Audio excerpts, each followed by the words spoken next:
Hi everyone, welcome back to SGR Chemistry. Last lecture we discussed the preparation of lyophobic colloids, that is chemical method, double decomposition, reduction, hydrolysis and oxidation. 4 methods already discussed. And the next method for the preparation of lyophobic, that is a dispersion method.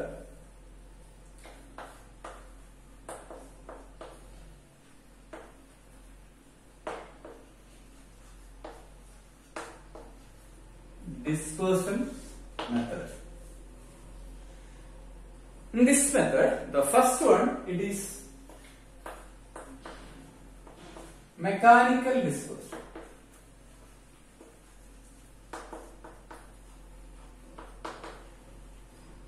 Mechanical dispersion. ആ വാക്ക് ഉദ്ദേശിക്കുന്ന പോലെ തന്നെ mechanically നമ്മൾ colloid prepare ചെയ്യണം.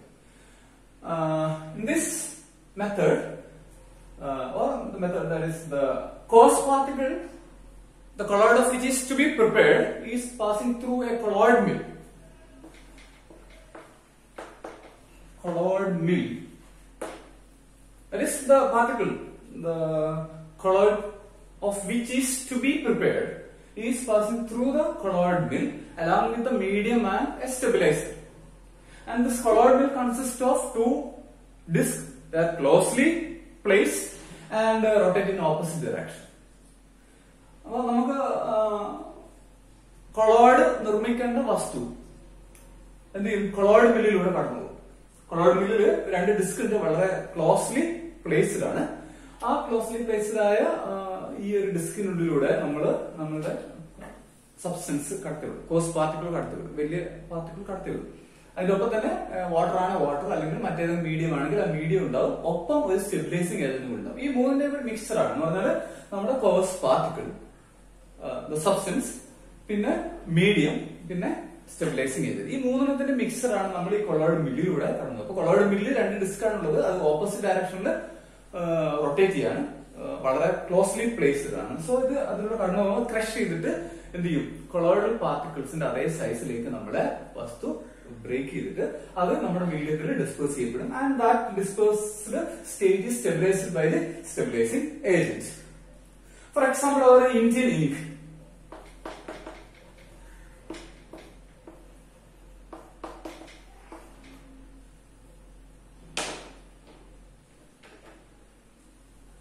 Indian ink is prepared by passing lamp black.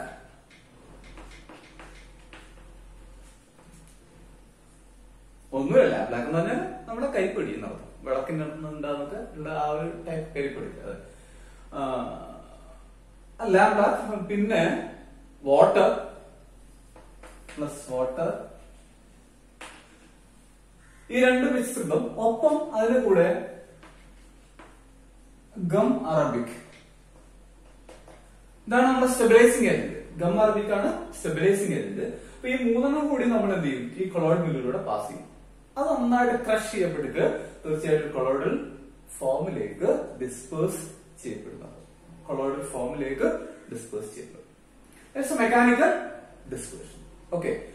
Then the second one, ഇതിലെ രണ്ടാമത്തെ method എന്ന് പറയുന്നത് ഇലക്ട്രിക്കൽ ഡിസ്പേർഷൻ ആണ്. Electrical dispersion or electrical disintegration.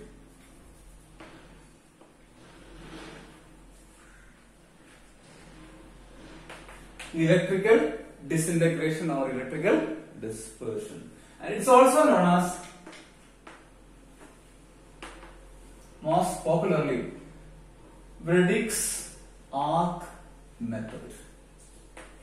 Briggs arc method. Popularly known as, this method is popularly known as Briggs arc method, and this method is used for the preparation of the colloid of gold, silver, platinum, etc. പൊതുവെ ഇത് ഉപയോഗിക്കുന്നത് മെറ്റൽസിന്റെ sols ഉണ്ടാക്കാൻ വേണ്ടിയിട്ടാണ്. Metal sols, gold sol, silver sol, platinum sol, അതുപോലെ metal sols ഉണ്ടാക്കാൻ വേണ്ടിയിട്ടാണ് നമ്മൾ ഈ ഒരു ബ്രിഡിക്സ് ആർക്ക് മെത്തഡ് അഥവാ ഇലക്ട്രിക്കൽ ഡിസിന്റഗ്രേഷൻ എന്ന് പറയുന്ന ഇലക്ട്രിക്കൽ ഡിസ്പേഴ്സൺ എന്ന് പറയുന്ന മെത്തഡ് നമ്മൾ ഉപയോഗിക്കുന്നത് മെറ്റൽ സോൾസ് ഉണ്ടാക്കാൻ വേണ്ടിയിട്ടാണ്. ഇനി ഈ ഒരു method, this method consist of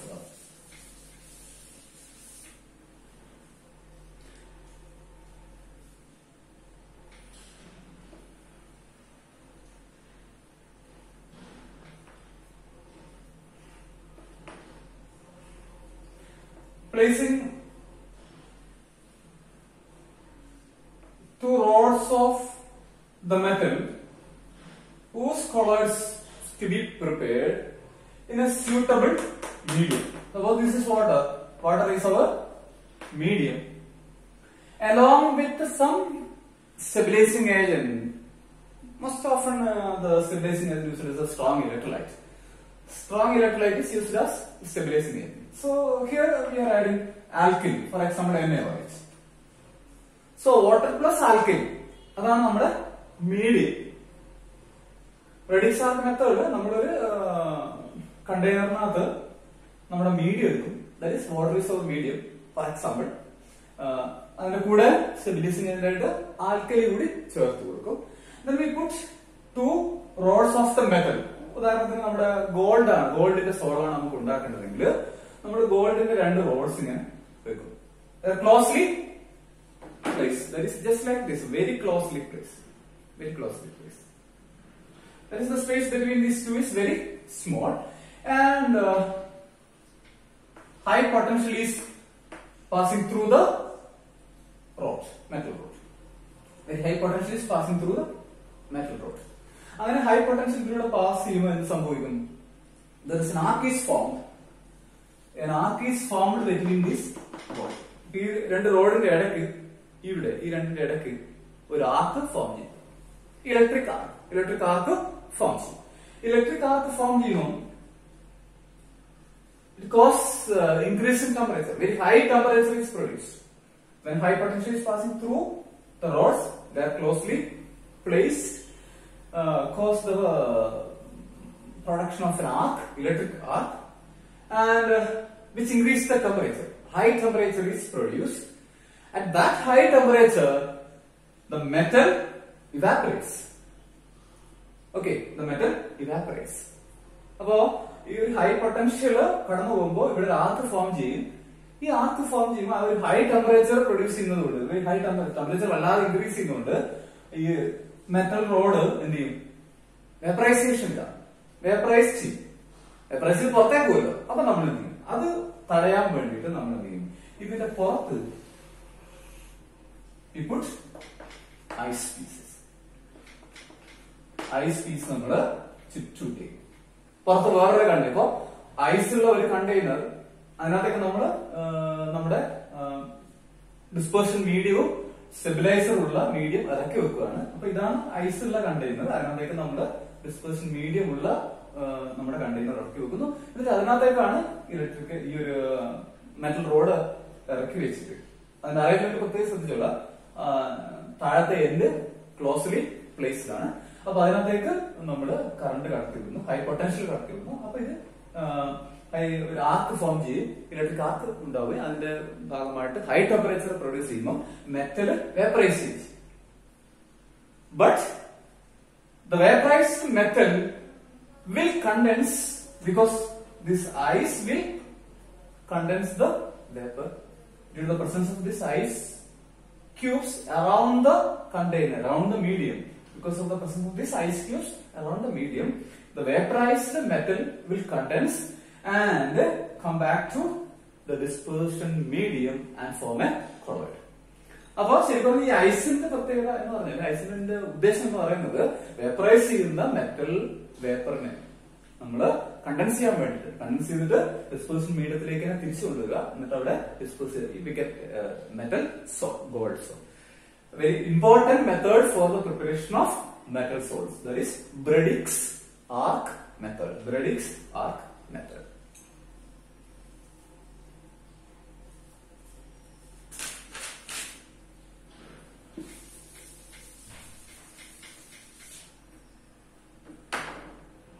Next method for the preparation of colloid, it is peptization.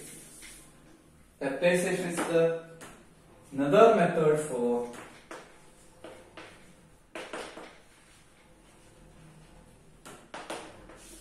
Peptization is the another method for the preparation of colloid. It is the conversion of a freshly formed precipitate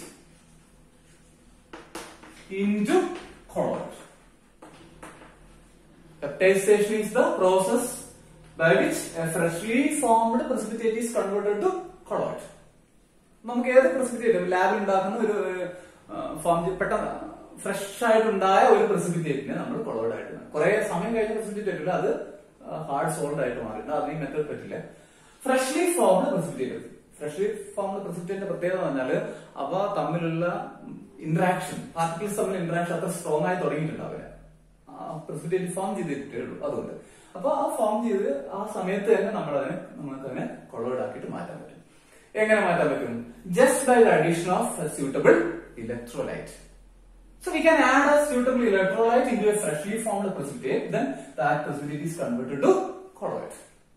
For example, a freshly formed FeOH thrice, ferric hydroxide. We can convert this ferric hydroxide into ferric hydroxide precipitate into ferric hydroxide colloid by the addition of ferric chloride. Ferric chloride. When ferric chloride is added to this ferric hydroxide, this ferric chloride dissociates to form Fe3 plus 3Cl minus. This Fe3 plus adsorbed on FeOH thrice, ferric hydroxide precipitate, to form FeOH thrice Fe3 plus. എന്ന് പറഞ്ഞാല് fresh ആയിട്ട് നമ്മൾ ഉണ്ടാക്കിയിരിക്കുന്ന ferric hydroxide പ്രസിപ്പിറ്റേറ്റിനകത്തേക്ക് നമ്മൾ ferric chloride ഒഴിക്കും. Ferric chloride dissociate ചെയ്തിട്ട് Fe3+ and Cl- ആയിട്ട് exist ചെയ്യും.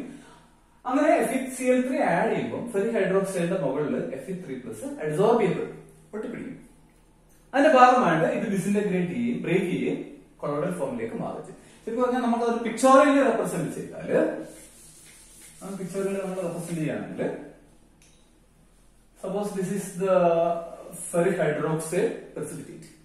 ഇതിനകത്തേക്ക് നമ്മൾ FeCl3 ആഡ് ചെയ്യുമ്പോൾ Fe3+ ഇതിന്റെ മുകളിലേക്ക് ഒട്ടിപ്പിടിക്കും. പോസിറ്റീവ് ചാർജസ് ഇതിന്റെ മുകളിൽ ഇങ്ങനെ ഒട്ടിപ്പിടിക്കും.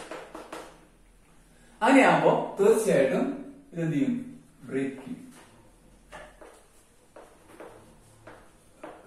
ഈ പ്രസിപ്പിറ്റേറ്റ് ബ്രേക്ക് ചെയ്തിട്ട് സ്മോൾ പാർട്ടിക്കിൾസ് ആയിട്ട്, small particles of colloidal range. So we get a small pieces of, very small pieces of ferric hydroxide.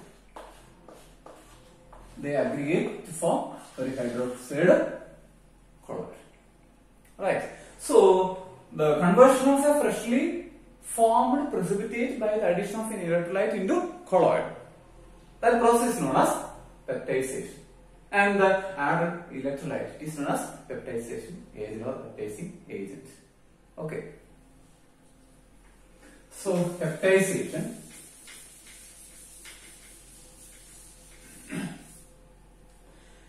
then some physical, some dispersion method, other two methods not so important are change of solvent, that is change of medium. For example, sulfur, phosphorus, etc. They are, insoluble in water. Water is soluble, but they are highly soluble in alcohol. But we have to prepare an aqueous salt of sulfur and phosphorus. നമുക്ക് വെള്ളത്തിലുള്ള വാട്ടറിനകത്തുള്ള soul ആണ് അല്ലെങ്കിൽ colloid ആണ് prepare ചെയ്യുന്നത്. നേരിട്ട് അത് വാട്ടറിൽ dissolve ചെയ്യില്ല. അപ്പൊ നമ്മൾ എന്താ ചെയ്യുന്നത് വെച്ചാല് we dissolve sulfur or phosphorus in alcohol and take the saturated solution of alcohol, saturated alcoholic solution. We take saturated alcoholic solution of sulfur or phosphorus. Then this saturated alcoholic solution of sulfur or phosphorus, it is passing through boiling water, right? when it is passing through or mixed with the boiling water. When it is poured into boiling water, what happens at high temperature? At that temperature, alcohol will evaporate. Then the sulfur or phosphorus already dissolved in alcohol will be dispersed in water. Okay. So already നമുക്ക് ആൽക്കഹോളിലുള്ള sulphur phosphorus ആണ് അത് boiling വാട്ടറിലേക്ക് ഒഴിക്കുമ്പോൾ എന്ത് സംഭവിക്കുക ഈ alcohol evaporate ചെയ്യും പകരം സൾഫറും ഫോസ്ഫറസും വെള്ളത്തിനകത്ത് disperse ചെയ്തിട്ട് നമുക്കൊരു aqueous salt of sulphur phosphorus അപ്പൊ ഇവിടെ നമ്മൾ എന്താ ചെയ്യുന്നത് ആൽക്കഹോൾ എന്ന് പറയുന്ന സോൾവെന്റ് മാറ്റിയിട്ട് ഇവാപറേറ്റ് ചെയ്തിട്ട് പകരം വാട്ടർ എന്ന സോൾവെന്റ് ആക്കി മാറ്റുന്നു so that is a change of solvent by changing the solvent or changing the medium, we can prepare colloid. Then second one, again the same thing, or arsenic we can say, that is changing the physical state. We can prepare this colloid by changing the physical state. Changing the physical state. How? The vapors of sulfur or phosphorus or arsenic allowed to condensation. How? The vapor of sulfur is passed through cold water. Vapors of sulfur is passed through cold water. What happened? When passed through cold water, it will condense and solidify and disperse in water and form a colloid. അപ്പൊ നമ്മള് അതിന്റെ vapour called വാട്ടറിലൂടെ കടന്നു പോകുമ്പോൾ തീർച്ചയായിട്ടും അത് എന്താണ് contents ചെയ്യും അത് കൊളോയിഡൽ ഫോമിലേക്ക് മാറുകയും ചെയ്യും that is the change in physical state vapour സ്റ്റേറ്റിൽ നിന്ന് നമ്മൾ സോളിഡ് ഫോമിലേക്ക് മാറ്റിയിട്ട് അതിനെ കൊളോയിഡ് ആക്കി മാറ്റുന്ന പ്രോസസ് ആണ് change in physical state these are the different methods four the preparation of colloids okay